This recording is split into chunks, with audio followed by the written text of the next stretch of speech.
Welcome है आप सभी का तनु क्लासेस 8 को में। तो आज के इस क्लास में हम लोग कवर करने वाले हैं ज्योग्राफी के चैप्टर 8 का पार्ट 2 वीडियो। इससे पहले हम लोगों ने पार्ट 1 वीडियो को कवर किया है।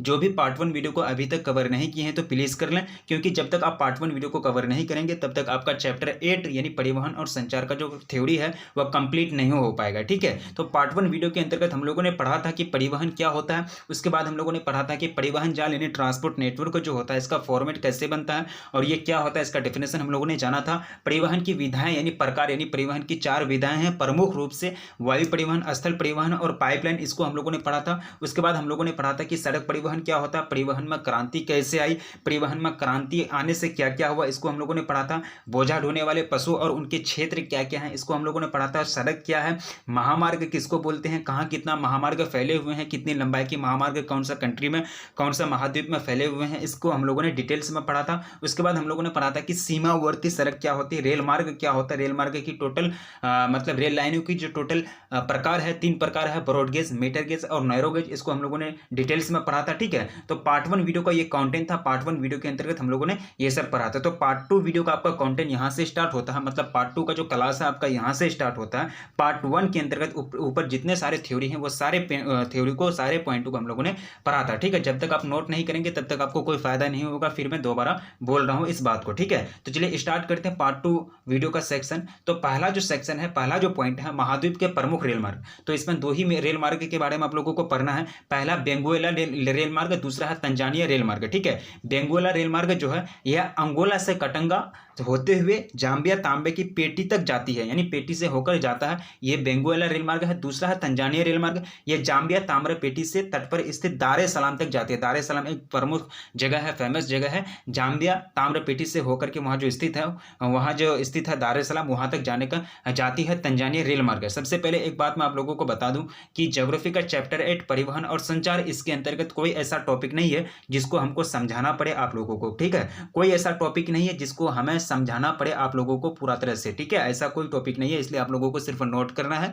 और सभी चीज को याद रखने का प्रयास करना है। ठीक है, इसमें समझने वाली कोई चीज नहीं है, सिर्फ आपको याद रखना है। देखिए, अब देखिए रेल की लंबाई 12 किलोमीटर, 10 किलोमीटर, सड़क क्या होता है, ये सब तो आप बचपन से पढ़ते आ रहे हैं ना, इसमें हम क्या समझाएंगे आपको। लेकिन हाँ, नोट जो है आप कहाँ कितना पढ़ना है, कौन सा इंपॉर्टेंट है, वो सारा चीज आपको मैं बता देता हूँ। सारा चीज इंपॉर्टेंट है, जितने सारे यहाँ इंक्लूड किया गया है। ठीक है, अब देखिए पार महाद्वीपीय रेल मार्ग है, इसको क्या बोलते हैं, पार महाद्वीपीय रेल मार्ग। ठीक है, यानी एक ऐसे ये भी एक रेल मार्ग ही होता है जो क्या करता है, एक महाद्वीप के अंतर्गत जो होता है, एक महाद्वीप में फैले हुए होते हैं और उनके जो दोनों छोर हैं। ठीक है, मान चलिए ये महाद्वीप है, ठीक है, ये महाद्वीप है, ठीक है, ये महाद्वीप है, तो इनके दोनों छोर है, पहला छोर यहाँ है, दूसरा छोर यहाँ है, दोनों छोर को जोड़ने का कार्य करता है, इसको बोलते हैं पार महाद्वीपीय रेल मार्ग। क्या इसको क्या बोलते हैं, पार महाद्वीपीय रेल मार्ग। ये रेल मार्ग पूरे महाद्वीप से गुजरते हुए इनके दोनों छोरों को जोड़ने का कार्य करता है पार महाद्वीपीय रेल मार्ग। जैसे कि पार साइबेरियन रेल मार्ग एक प्रकार का पार महाद्वीपीय रेल मार्ग कहलाएगा। दूसरा जो है पार कैनेडियन रेल मार्ग, ये भी एक प्रकार का पार महाद्वीपीय रेल मार्ग कहलाएगा, क्योंकि ये दोनों जो है क्या करता है, एक महाद्वीप के एक छोर को दूसरे छोर से मिलाने का कार्य करता है। ठीक है, तो पार साइबेरियन रेल मार्ग, इसको हम लोग देख लेते हैं। तो रूस का यह रेल मार्ग पश्चिम में सेंट पीटर्सबर्ग से, सेंट पीटरबर्ग होगा, वर्ग नहीं होगा, सेंट पीटरबर्ग से पूर्व में प्रशांत महासागर तट पर स्थित व्लादिवोस्टोक तक मॉस्को कजान होता हुआ जाता है। अब देखिए विदेशी जो क्षेत्र हैं उसका नाम देखिए, हम लोग के इंडिया के जो क्षेत्र हैं उनका नाम हम लोग सुनते हैं, रात दिन सुनते आ रहे हैं, हम लोगों को याद रखने में आसानी होती है। लेकिन विदेशी क्षेत्र का अगर नाम जानेंगे, विदेश का नाम जानेंगे, विदेश का कंट्री तो जानते हैं, रूस तो हम लोग जानते हैं, अच्छा सुनते हैं, लेकिन उनके अंदर, रूस के अंदर जो सिटी हैं, जो जगह हैं, उनका नाम सुनने में हमको एक तरह से अजनबी टाइप का लगता है। ठीक है, लेकिन आपको याद रखना पड़ेगा, मॉस्को, कजान, ये पीटर्सबर्ग क्या हो गया, प्रशांत महासागर, व्लादिवोस्टोक, ये सब जगह का नाम है, लेकिन आपको पढ़ना पड़ेगा। ठीक है, क्योंकि वो सब जगह फेमस है, जिसके कारण आपका बुक में दिया गया है, आपका चैप्टर में, आपका सिलेबस में दिया गया है। ठीक है,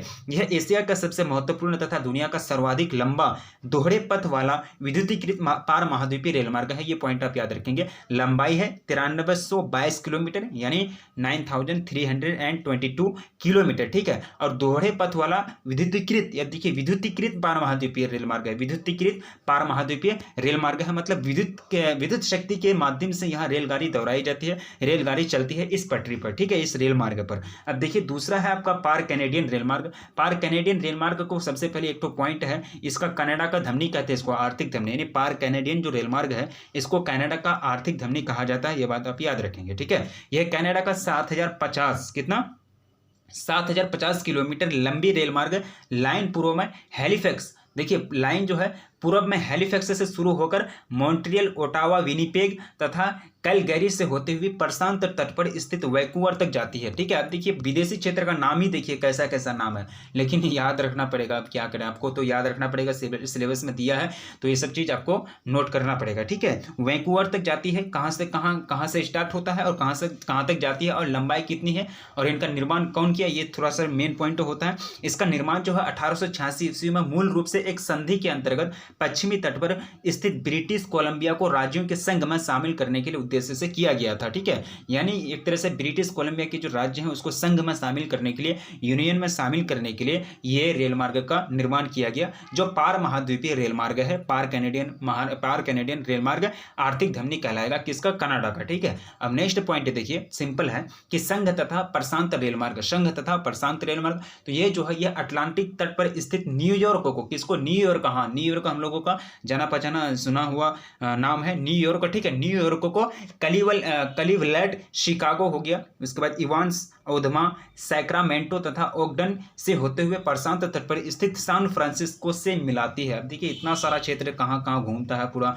कहाँ कहाँ ऐसे ऐसे घूमा, पूरा एकदम क्षेत्र का नाम डाल दिया, कौन सा क्षेत्र को टच करती है पूरा क्षेत्र का नाम आपको डाल दिया गया है यहाँ बुक में। ठीक है, तो लेकिन आपको याद रखना पड़ेगा मैं क्या बोलूँ। ठीक है, नेक्स्ट पॉइंट है कि इस मार्ग द्वारा मूल्यवान निर्यात अयस्क, कागज, रसायन, अनाज तथा मशीनरी की जाती है। यानी इस मतलब एक तरह से एक रेल मार्ग के द्वारा ये जो पार महाद्वीपीय रेल मार्ग है, संघ तथा प्रशांत रेल मार्ग, तो इसके माध्यम से निर्यात की जाती है मूल्यवान वस्तु को। मूल्यवान अयस्क क्या हो जाएगा, खनिज हो जाएगा, लोहा हो जाएगा, तांबा हो जाएगा, उसके बाद चांदी, सोना, जो भी मूल्यवान होती है, जो भी कीमती चीज होती है, अयस्क होती है, उसको निर्यात किया जाता है। कागज हो गया, रसायन हो गया, उस रसायन के अंतर्गत जो पेट्रोलियम उत्पाद होंगे वो सब आ जाएंगे, अनाज हो गया, मशीनरी उत्पाद हो गया। यानी मशीनरी उत्पाद कहने का मतलब ये नहीं कि इंजीनियरिंग क्षेत्र में जितने सारे प्रोडक्ट का निर्माण होता है वो मशीनरी कहलाता है। ठीक है, ये सारी चीज का क्या किया जाता है, निर्यात किया जाता है संघ तथा प्रशांत रेल मार्ग के द्वारा। अब नेक्स्ट पॉइंट है कि ऑस्ट्रेलिया पार महाद्वीपीय रेल मार्ग। अब देखिए ऑस्ट्रेलिया की बात की जाती है तो यह रेल मार्ग जो है, यह रेल लाइन पश्चिमी तट पर पर्थ से शुरू होती है, पर्थ से शुरू होकर के ब्रोकन हिल जाएगा, ब्रोकन हिल से जाएगा कलबुर्गी तथा पोर्ट अगस्ता से होते हुए सिडनी को मिलाती है,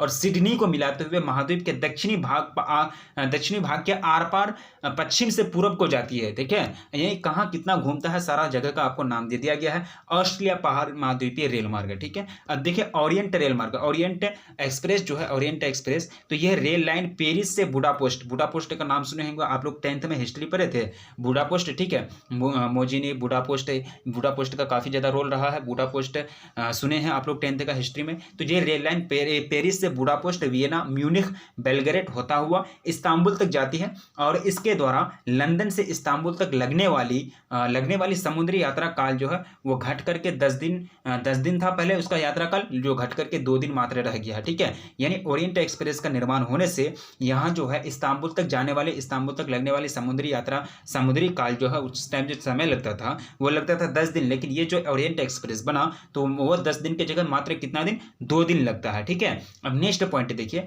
जल परिवहन के बारे में। जल परिवहन काफी फेमस है और ये काफी ज्यादा पूछा जाता है, जल परिवहन काफी सस्ता है।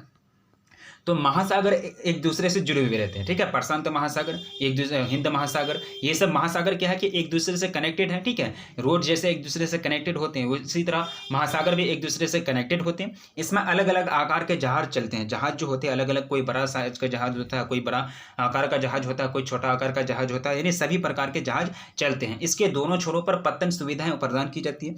यानी पत्तन सुविधाएं एक प्रकार का, आप गाँव देहात में रहते हैं, घाट जिसको बोलते हैं, क्या बोलते हैं, घाट, जहाँ नाम सुने होंगे, पत्तन सुविधा प्रदान की जाती है, जहां क्या किया जाता है कि वस्तुओं को ओवरलोड किया जाता है, अनलोड और अपलोड किया जाता है। ठीक है, एक तरह से यानी वस्तुओं को उतारा जाता है और वस्तुओं को फिर जहाज में लोड किया जाता है। ठीक है, अनलोड और लोड होता है, यानी जो निर्यात आयात की वस्तुएं होती है, जो भी विदेश से सामान आता है या फिर यहाँ से भेजा जाता है, वो वस्तु को लोड अनलोड किया जाता है वहाँ पत्तन में। ठीक है, इनके दोनों छोरों पर पत्तन की सुविधा प्रदान की जाती है जल परिवहन में। ठीक है, ये परिवहन बहुत ही सस्ता पड़ता है क्योंकि जल का घर्षण स्थल की तुलना में बहुत कम होती है। अब देखिए आपको पता है कि जल परिवहन सबसे सस्ता होता है, यानी मतलब सस्ता होता है। क्यों सस्ता होता है? बताइए तो इसका कारण क्या होगा।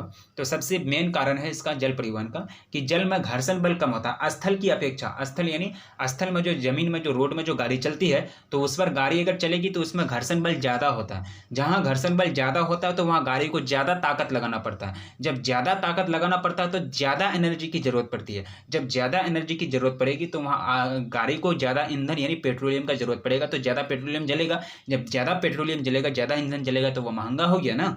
महंगा कब होता है? जब ज़्यादा पैसा खर्च होता है। ठीक है, अब देखिए ये जल परिवहन क्यों सस्ता है। अब जल परिवहन इसलिए सस्ता है क्योंकि जल में जो घर्षण बल होता है, यानी जल में जो घर्षण बल होता है फ्रिक्शन फोर्स। ठीक है, अब देखिए सिंपल सी बात है, घर्षण बल किसको कहते हैं। आप साइकिल चलाए होंगे बचपन में, साइकिल अगर कोई खुरदरी वाला जगह, ठीक है, ऊपर नीचे थोड़ा सा अगर गिट्टी या फिर सड़क में जाएंगे, जहाँ मतलब फिसलने का कोई जुगाड़ नहीं है। ठीक है, यानी जहाँ फिसलन पट्टी वाला जगह में घर्षण बल जो होता है कम होता है। बारिश के मौसम में अगर आप चलेंगे तो पृथ्वी के सतह की घर्षण बल कम हो जाती है। जब आप अभी चलते हैं सूखा के मौसम में तो पृथ्वी के सतह की घर्षण बल बढ़ जाती है, बारिश के टाइम घट जाती है, क्योंकि घर्षण बल घटने से आप फिर क्या खा जाते हैं, एक तरह से चोट खा जाते हैं, गिर जाते हैं। ठीक है, तो घर्षण बल उस टाइम कम हो जाती है। ठीक है, तो एक प्रकार का देखिए, क्योंकि जल का घर्षण बल स्थल की तुलना में बहुत कम होता है। घर्षण बल जब कम होगा ना तो कोई भी चीज उसमें आसानी से फिसल जाता है। जैसे कि बरसात के टाइम में घर्षण बल अगर कम होता है तो उसमें आसानी से आप फिसल जाते हैं, नीचे गिर जाते हैं। तो इसी तरह जल के ऊपर घर्षण बल कम होता है, जिसके कारण उस पर कोई भी चीज आसानी से फिसल जाता है स्थल के कंपैरिजन में। किसके कंपैरिजन में?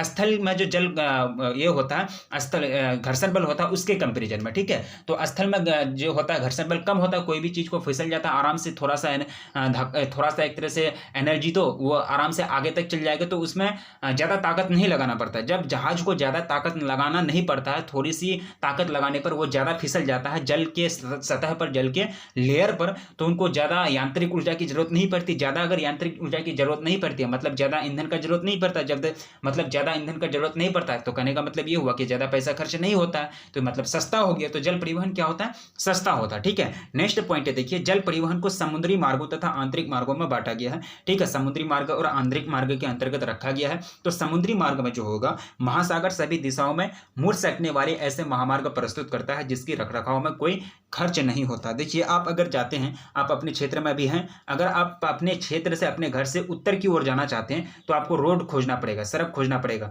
कि ये रोड किधर से गया है, इसी रोड से हम गाड़ी लेके जाएंगे। या फिर पूरब की ओर जाते हैं तो आपको रोड खोजना पड़ेगा कि पूरब जाने के लिए कौन सा रोड है, कौन सा सड़क है। लेकिन क्या महामार्ग जो समुद्री मार्ग जो होता है, समुद्री मार्ग में मान चलिए आप यहाँ टापू में है, कोई दिशा में है, टापू में है, आप मान चलिए किधर भी जा सकते हैं। ठीक है, टापू में है, ये आपका यहाँ घर है।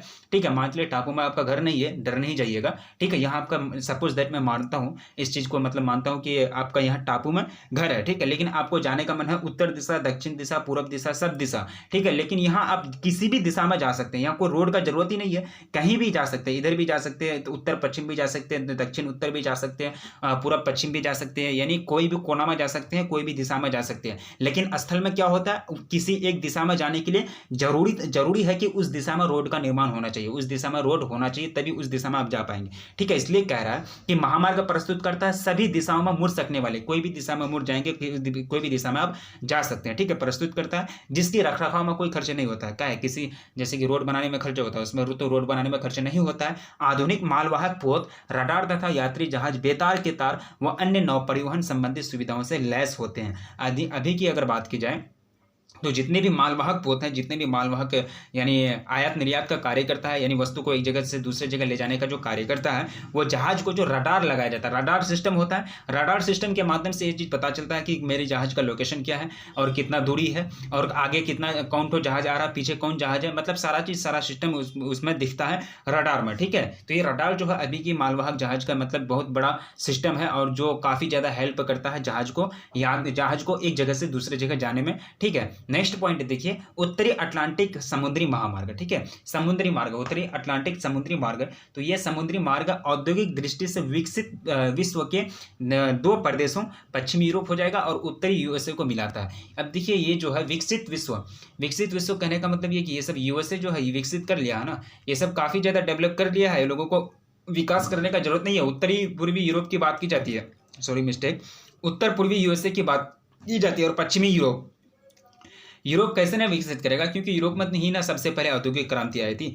तो विकसित विश्व के दो प्रदेश हैं, पश्चिमी यूरोप और क्या हो जाए उत्तर पूर्वी यूएसए, पश्चिमी यूरोप और उत्तर पूर्वी यूएसए, यही दोनों क्षेत्र को मिलाने का कार्य करता है उत्तरी अटलांटिक समुद्री मार्ग। उत्तरी अटलांटिक समुद्री मार्ग कौन दोनों क्षेत्र, पश्चिमी यूरोप यानी पश्चिमी यूरोप और उत्तर पूर्वी यूएसए दोनों को मिलाने का कार्य करता है। नेक्स्ट पॉइंट देखिए, दुनिया का 25% विदेशी व्यापार इसी मार्ग के द्वारा संपन्न होती है। देखिए ये बहुत बड़ा पॉइंट है। अभी जो है उत्तरी अटलांटिक समुद्री मार्ग के द्वारा दुनिया का जितना भी विदेशी व्यापार होता है यानी फॉरेन बिजनेस जितना भी होता है, इंटरनेशनल व्यापार इसको बोलते हैं, इंटरनेशनल बिजनेस या फिर इंटरनेशनल ट्रेड इसको बोलते हैं। तो ये जो इंटरनेशनल ट्रेड जो संपन्न होती है उसका टोटल का 25% यानी 25% विदेशी व्यापार इसी मार्ग यानी उत्तरी अटलांटिक समुद्री मार्ग के द्वारा होता है, इसलिए इसको क्या बोलते हैं, वृहद ट्रक मार्ग बोलते हैं। अब देखिए इसको एक नाम दीजिए, ये खासियत के कारण, इसकी खासियत क्या है, क्या खूबी है कि ये मार्ग जो है उत्तरी अटलांटिक समुद्री मार्ग, आप जानते हैं कि पश्चिमी यूरोप को उत्तर पूर्वी यूएसए से मिलाने का कार्य करता है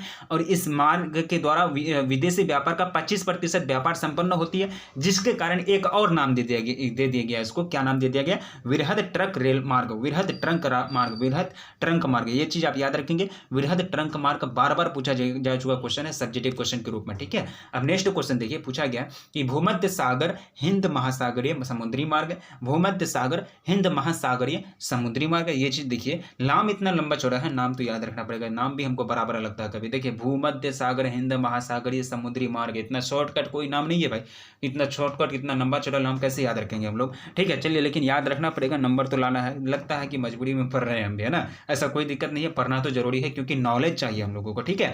अब देखिए ये जो है यह मार्ग प्राचीन दुनिया के हृदय स्थल कहे जाने वाले क्षेत्रों को जोड़ता है। अब देखिए आपको पूछा जा सकता है कि हृदय स्थल कहे जाने वाले क्षेत्रों को जो जोड़ने का कार्य करता है तो वह कौन सा महामार्ग करता है या फिर कौन सा मार्ग करता है, वहां आपको 4 ऑप्शन देगा, तो आपको राइट टिक करना है। भूमध्य सागर हिंद महासागरीय समुद्री मार्ग जो है वो क्या करती है, प्राचीन दुनिया के हृदय स्थल कहे जाने वाले क्षेत्रों को जोड़ने का कार्य करता है। प्राचीन दुनिया में जो भी क्षेत्र हृदय स्थल कहते थे यानी हार्ट रीजन कहते थे, उसको जोड़ने का जो कार्य करेगा भूमध्य सागर हिंद महासागरीय समुद्री मार्ग करेगा, ठीक है। क्षेत्रों से गुजरता है तथा किसी दूसरे मार्ग की तुलना में यह मार्ग अधिक देशों तथा लोगों को सेवाएं प्रदान करता है। ये मार्ग देखिए अलग सी मार्ग है, ये व्यापार की दृष्टि से इसका नाम है वृहद ट्रंक मार्ग, ये व्यापार की दृष्टि से यानी विदेशी व्यापार की दृष्टि से, लेकिन ये सब के कंपेरिजन में भूमध्य सागर हिंद महासागरीय समुद्री मार्ग जो है ये सबसे ज्यादा लोगों को सेवाएं प्रदान करता है यानी सर्विस प्रदान करता है, अधिक देशों को जोड़ने का कार्य करता है। ये मार्ग अधिक देशों तथा लोगों को सेवाएं प्रदान करने का कार्य करता है। नेक्स्ट पॉइंट है देखिए, उत्तम आशा अंतरिप क्या है,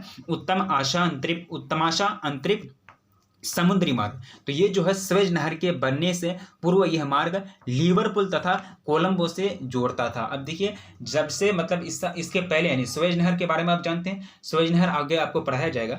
तो स्वेज नहर बनने से पहले जो ये जो मार्ग है उत्तमाशांतरिक समुद्री मार्ग, ये मार्ग जो है लिवरपूल तथा कोलंबो को जोड़ता था, ठीक है। जो स्वेज नहर मार्ग से 64 किलोमीटर, कितना 64 किलोमीटर लंबा था, ठीक है। ये कितना मार्ग से, स्वेज नहर मार्ग से 64 नहीं होगा 6400 यानी 6400 किलोमीटर लंबा था। यह एक व्यापारिक मार्ग है, यानी व्यापारिक कहने का मतलब ये हुआ कि इसमें यात्रियों की अपेक्षा व्यापारी लोग ज्यादा जाते हैं, बिजनेस ज्यादा किया जाता है इस मार्ग के माध्यम से, इस मतलब मार्ग का ये जो माध्यम है, मार्ग ये जो प्रकार का माध्यम है उत्तमांतरिक मार्ग, इसमें यात्री कम जाते हैं और व्यापार ज्यादा संपन्न किए जाते हैं इस मार्ग के द्वारा, ठीक है। जो अत्यधिक पश्चिमी यूरोपीय प्रदेश को पश्चिम अफ्रीका, दक्षिण अफ्रीका, ऑस्ट्रेलिया तथा न्यूजीलैंड की वाणिज्यिक कृषि और पशुपालन आधारित अर्थव्यवस्थाओं को आपस में जोड़ने का कार्य करती है उत्तमांतरिक समुद्री मार्ग। नेक्स्ट पॉइंट देखिए, उत्तरी प्रशांत समुद्री मार्ग, यह विस्तृत उत्तरी प्रशांत महासागर के आर पार व्यापार अनेक मार्गों द्वारा संचालित होता है जो होनोलुलु में मिलते हैं। क्या बोलते हैं, जो होनोलुलु में मिलते हैं। यह मार्ग वैंकूवर तथा योकोहामा को जोड़ता है तथा यात्रा की दूरी को घटाकर आधा कर देता है, ठीक है। यह उत्तरी प्रशांत समुद्री मार्ग की बात की जा रही है। यह विस्तृत जो है उत्तर प्रशांत महासागर के आर पार व्यापार अनेक मार्गों से द्वारा संचालित होती है जो होनोलुलु को मिलाता है। होनोलुलु नाम सुने होंगे आप लोग, होनोलुलु काफी फेमस है। यह मार्ग जो है वैंकूवर तथा योकोहामा को जोड़ती है, वैंकूवर और योकोहामा को जोड़ने का कार्य करती है उत्तरी प्रशांत समुद्री मार्ग। और ये जो है दूरी की ये तथा यात्रा की दूरी को घटाकर आधा कर देता है, यात्रा की दूरी जो है डिस्टेंस से घट जाता है। देखिए जब भी आपको मैं बता देता हूँ, जब भी रोड या फिर रेल मार्ग या फिर महामार्ग जो भी होता है ना, वो सब का अगर निर्माण किया जाता है तो कहीं ना कहीं बहुत सारे जगहों के बीच की दूरी घट जाती है और यात्रा का जो समय होता है वो भी घट जाता है। ये जब बीच की दूरी अगर घटेगी तो यात्रा का समय खुद ब खुद घट जाएगा। ये भी दिमाग लगाने वाली बात है क्या। मान चलिए ये 2 जगह है, ठीक है, यहाँ की बीच की दूरी घट गई, ठीक है, तो ये बीच की दूरी जाने में कम समय लगेगा ना, तो अगर बीच की दूरी घट गई तो ऑटोमेटिक है कि जाने में कम समय लगेगा, यानी यात्रा का समय घट गया। ये भी बात बोलने वाली बात नहीं है, ठीक है, मतलब आप लोगों को समझ जाना चाहिए, ठीक है। एक पॉइंट है, अगर कॉन्सेप्ट समझ लिए तो दूसरा कॉन्सेप्ट आप खुद से बनाइए। ठीक, नेक्स्ट पॉइंट है, देखिए दक्षिणी अटलांटिक समुद्री मार्ग। दक्षिणी अटलांटिक समुद्री मार्ग, इसके अंतर्गत क्या क्या होता है वो सारी चीज को हम लोग देखेंगे। तो अटलांटिक महासागर के पार यह एक अन्य महत्वपूर्ण समुद्री मार्ग है जो पश्चिमी यूरोप तथा पश्चिम अफ्रीका के देशों को दक्षिण अमेरिका में अर्जेंटीना, उरुग्वे तथा ब्राजील से मिलाता है, ठीक है। दक्षिणी अटलांटिक समुद्री मार्ग की बात की जाती है। दक्षिणी प्रशांत समुद्री मार्ग, यह जो मार्ग है पश्चिमी यूरोप तथा उत्तरी अमेरिका को न्यूजीलैंड, ऑस्ट्रेलिया और पनामा नहर से जोड़ते हुए क्या करती है, पनामा नहर से होते हुए प्रशांत महासागर में फैले हुए द्वीपों से मिलता है, ठीक है। कौन कहाँ किससे कनेक्टेड होता है ये चीज को याद रखना बहुत जरूरी है। सिडनी तथा पनामा के मध्य तय की गई दूरी जो है 12,000 किलोमीटर है। होनोलुलु इस मार्ग पर प्रमुख पत्तन है। होनोलुलु जो है इस मार्ग पर यानी दक्षिणी प्रशांत समुद्री मार्ग पर एक प्रकार का पत्तन है जो काफी फेमस है, पोर्ट है, ठीक है। इसी तरह से आप लोगों को याद रखना है। तो पार्ट 2 का कंटेंट आपका यहीं से रिमाइंड होता है, ठीक है। अब देखिए पार्ट 3 में जो आएगा, क्योंकि चैप्टर जो है आपका परिवहन तथा संचार काफ़ी ज़्यादा चैप्टर है, इसमें थ्योरी काफ़ी ज़्यादा दिए गए हैं, तो पार्ट 3 के अंतर्गत आपका पूरा चैप्टर कंप्लीट कर लिया जाएगा। तो पार्ट 3 का जो पहला टॉपिक होगा वो होगा आपका सुएज नहर, ठीक है। सुएज नहर के बारे में पार्ट 3 में पढ़ेंगे। तो चलिए थोड़ा सा रिपीट कर लेते हैं हम लोगों ने क्या क्या पढ़ा पार्ट 2 में। दक्षिणी प्रशांत समुद्री मार्ग के बारे में पढ़ा। दक्षिणी क्या होता है, दक्षिणी अटलांटिक समुद्री मार्ग के बारे में पढ़ा। उत्तरी प्रशांत समुद्री मार्ग के बारे में पढ़ा। उत्तम शांतरिप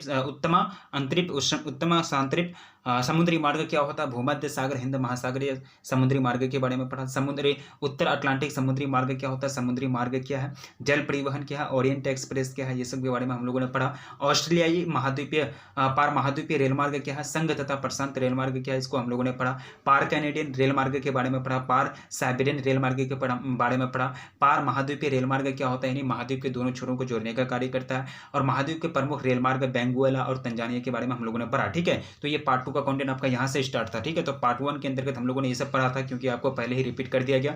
पार्ट 1 के अंतर्गत हम लोगों ने क्या पढ़ा, ठीक है। तो पार्ट 1 और पार्ट 2 को हम लोगों ने कवर किया। चैप्टर 8 जिसका नाम है परिवहन और संचार, बुक 1 है आपका, ये क्या है, बुक 1 है, पहला बुक है। तो चैप्टर 8 का आपका 2 पार्ट कंप्लीट हो गया। तो पार्ट 3 में पूरा चैप्टर का थ्योरी कंप्लीट हो जाएगा। उसके बाद जो क्वेश्चन आंसर बचेगा उसको हम लोग करेंगे, सब्जेक्टिव क्वेश्चन और ऑब्जेक्टिव क्वेश्चन, ठीक है। तो लास्ट में ये विनती की जाती है कि वीडियो को अभी तक जो लाइक नहीं किए तो प्लीज़ वीडियो को लाइक कर देंगे, अपने दोस्तों में प्लीज़ एक बार जम करके शेयर कर देंगे। अभी तक जो चैनल को सब्सक्राइब नहीं किए तो प्लीज़ चैनल को सब्सक्राइब कर लेंगे, ठीक है। इसी तरह से रखिए अपना ख्याल, अपना पढ़ाई को जारी रखेंगे, अपना पढ़ाई को तन मन धन और पूरा मन के साथ पढ़ाई को जारी रखिए, क्योंकि जब तक आप मन के साथ नहीं पढ़ेंगे तब तक आप बोर्ड एग्जाम में शायद लगता है कि कोई भी काम अगर मन से नहीं की जाती है तो उनका बेस्ट रिजल्ट नहीं होता। ये आपको भी पता है, ये हमको भी पता है, ठीक है। इसलिए आप लोग मन से पढ़ाई कीजिए और अच्छी तरह से पढ़ाई कीजिए, टाइम को वेस्ट मत कीजिए। मिलेंगे फिर नेक्स्ट क्लास में, तब तक के लिए जय हिंद।